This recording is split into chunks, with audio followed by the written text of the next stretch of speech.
Assalamualaikum warahmatullahi taala wabarakatuh. Saudaraku sebangsa dan seagama Islam dimanapun Anda berada, kembali lagi di channel saya, ya, channel YouTube saya, Henry Sagu Debus Gayo Luas, ya. Hari ini saya alhamdulillah dengan izin Allah mendapatkan satu rezeki yang bernama bambu petuk jenis junjung derajat, ya. Bambu petuk junjung derajat ini adalah yang mana ruas bambu yang berbeda dari biasanya. Yang biasanya ruas bambu itu normal, jika pendek ya pendek, panjang maka yang panjang. Tapi hari ini ruas bambunya panjang, tetapi di tengah-tengahnya adalah suatu ruas yang sangat berdekatan. Biasanya bambu ini ruasnya sekitar 3, 7 yang berdekatan. Ya, bambu junjung derajat.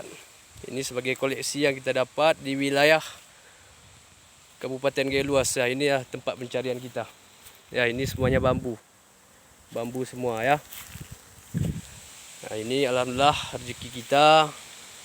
Bambu petuk, bukan petuk sungsang, ya, bukan pering petuk yang sungsang, tetapi ruas yang tidak normal.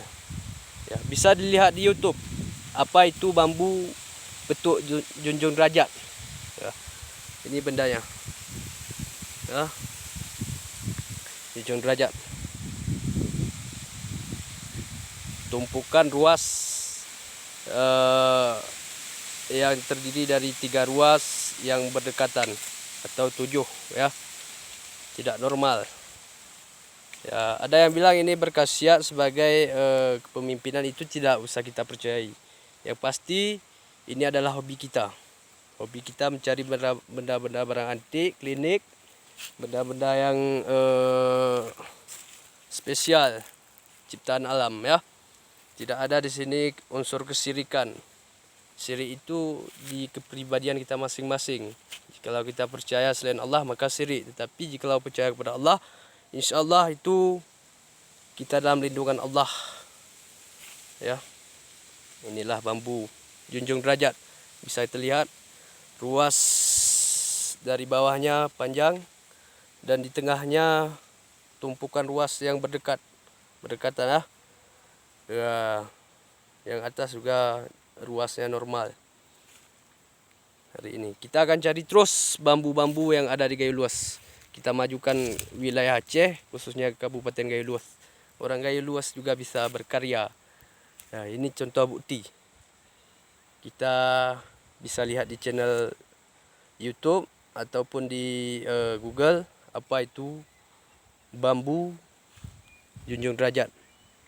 Ya, bisa, tidak direkayasa, tidak ada unsur lem. Kita berada di tempatnya. Ini bukti. Ya, bambu semua. Bambu semua di sini, bambu. Ya, salam dari saya Henry Sagu Kabupaten Gayo Luas, Debus budaya kita Gayo Luas. Salam bahagia dari saya, majukan terus budaya kita. Ya. Assalamualaikum warahmatullahi wabarakatuh.